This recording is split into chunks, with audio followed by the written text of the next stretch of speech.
When I was 14 years old, I used to look like this. I was this skinny, puny kid who was always being picked on because he was skinny. That is what people always used to call me in class, the skinny guy. It was always just the skinny guy. And when you're 14 years old in class, or 12 years old, 13 years old, you don't really think too much of it, even though it really hurts deep down. There was this deep desire in my blood that I wanted to be jacked and muscular. You probably have it in your head too. You probably have this dream character inside of your mind to where you think that is who I really secretly want to be. But if I say it out loud, people might call me weird or people might call me delusional. But I had this dream character inside my mind. When I was 14 years old, I went on a vacation to Aruba. My whole family was there and I was basically going with my mom, right? My mom and my stepdad. Now, we went there for about 3 weeks and my nephew was also there. And my nephew was always the jacked one in the family, right? He was like, I mean, not jacked. Like when I look at it now, it's like, yeah, that's pretty normal. But for me back in the day, that was like jacked and big. You understand? Like he had a lot of muscle. So that is what I wanted to have.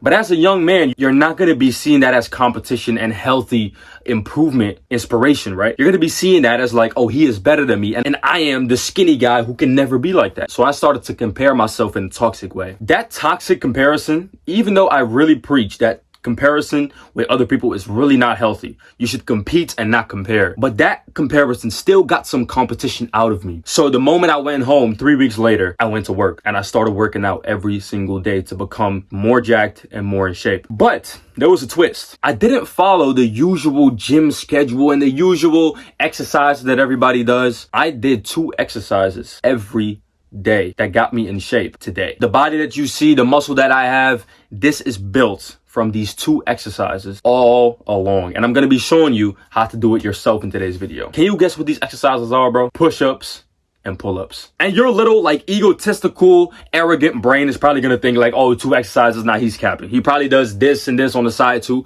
No, I do that now. But what got me in shape are those 2 exercises. You understand? I used to do push-ups and pull-ups every single day for about 2.5 or 3 years straight. Every single day, I used to go outside or in my room, wherever, and I used to doing push-ups and pull-ups every single day. And the reason why is because I didn't have any knowledge on fitness and how to do exercises properly. The only thing I knew is how to do push-ups and pull-ups. I didn't have a gym membership at the time, so I had to look up like push-up videos and push-up workouts and tutorials on bodyweight exercises. And that is what got me into calisthenics, especially high rep calisthenics, right?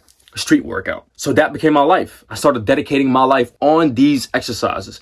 Now, of course, I gotta tell you, dips came with it. Of course, dips are also a big part of my journey. But what did I really do constantly over and over again to build my physique? These 2 exercises, push-ups and pull-ups. So let's talk about how you can do that yourself. First off, when it comes to push-ups and pull-ups body weight, you first want to be able to master these exercises with good form all of the time. So I know you probably want to do 1,000 reps in your first day, probably, right? Let me wake up tomorrow, do 1,000 push-ups and 500 pull-ups. Listen, bro, that is not for you yet. If you are on that level, go ahead. But like me, right? I do those type of exercises. Yesterday, I did 820 push-ups, 40 down, which is not even that crazy, but I did it with very low rest time. It was like 40 minutes.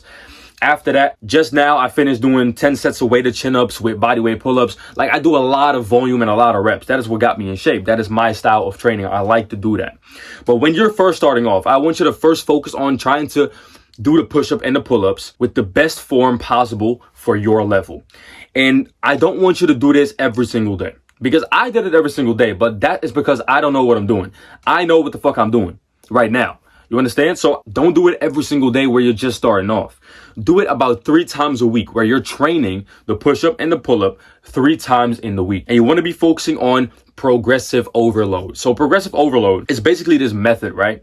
Where you start off with a certain type of load on your body. So let's say you do 1 chin-up on day 1. If you want to increase your muscle mass and strength, you got to use progressive overload. Now, what does that mean? That means that you're going to be increasing the load or increasing the difficulty or the weight compared to day 1. So day 1, you did 1 pull-up.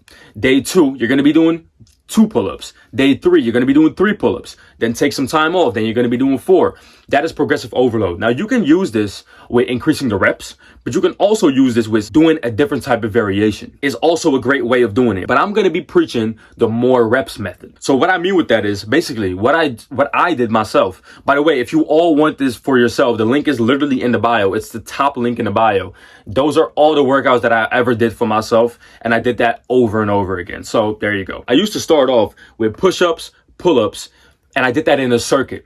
So I did, for example, 5 and 5. And I did that for about 10 rounds, or as many rounds as I could. Good thing about this is I started to build so much mental strength from this, because listen, man, doing 2 exercises over and over again could be quite boring, right? Especially if you only do those 2 exercises and you don't have anything on the side. It could be quite boring. So that is what really created the discipline inside of me, because there was a lot of days where I didn't want to do it, but I still did it anyways. So my progressive overload strategy was starting with 5 and 5, doing that over and over again. And then the next week or something, or sometimes even next month, if it took me a lot of time to recover, I started focusing on 5 pull-ups and 10 push-ups. So it was 5 and 10. And I used to do that for rounds. And that is what basically got me my foundation, right? Those type of routines.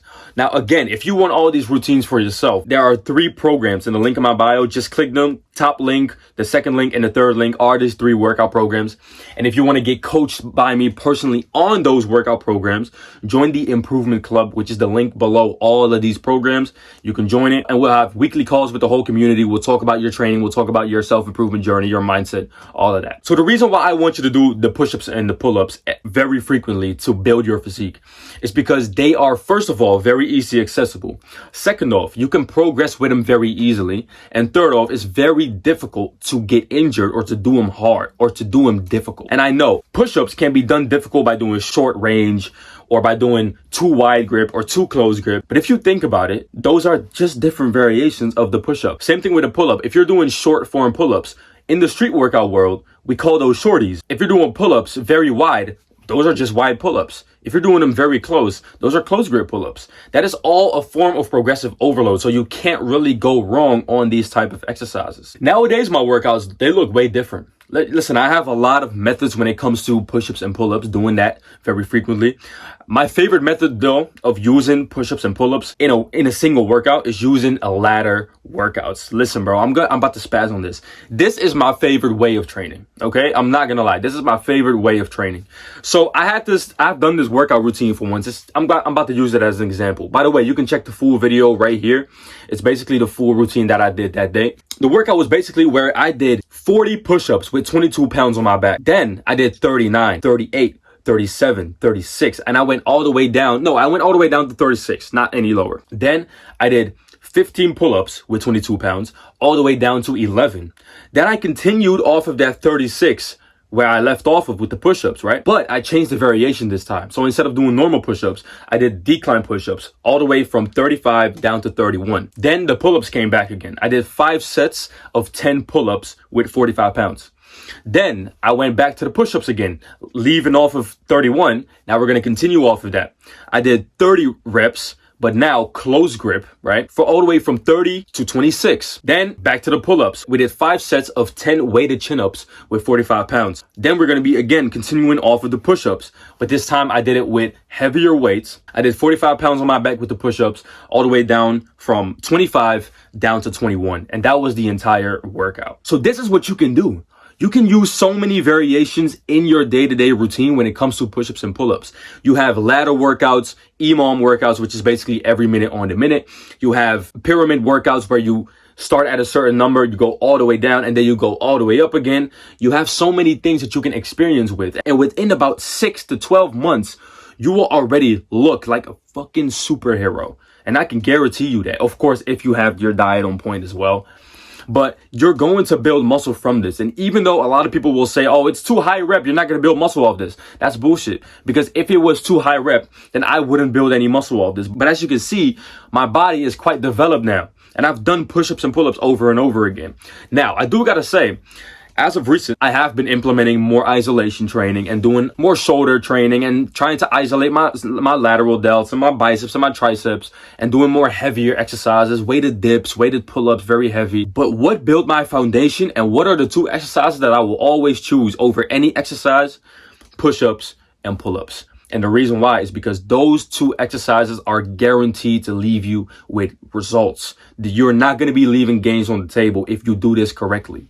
You can look at a lot of athletes nowadays, bro. If you're in the improvement club, I'll send you a couple of guys who are basically doing this style of training, and look at how they look, bro. Check how they look. Check how built they actually are. Check the endurance that they have, the strength that they have for weightlifting. Because the thing that you gotta understand is calisthenics transfers into weightlifting. So it has a great carryover, right? If you are good at weighted dips or good at weighted push-ups or very good at weighted pull-ups, you're going to be strong at barbell rows, lat pull down, and bench press. That's just the reality of it. But when you are good at bench press and good at all these weightlifting exercises, your weighted dips, push-ups, and pull-ups are not going to improve from that. Maybe a little bit because, you know, it's better to do something than nothing. But it is not going to transfer as much as calisthenics to weights. So that's what you also got to understand is, let's say you're a weightlifting athlete right now, then I want you to combine it. Pick one day out of the week where you're going to be doing high volume push-ups and pull-ups, and where you're going to be dedicating yourself to just these two exercises. Again, if you need help on these push-ups and pull-ups, as well as dips, as well as other exercises that are going to get you there, click the link in the bio, get the right program for you. And the moment you have gotten that program, get into the improvement club where I'm going to be coaching you on it personally along the way. And in the improvement club, there are of course way more programs in there for you to follow as well. So I will see you in tomorrow's video.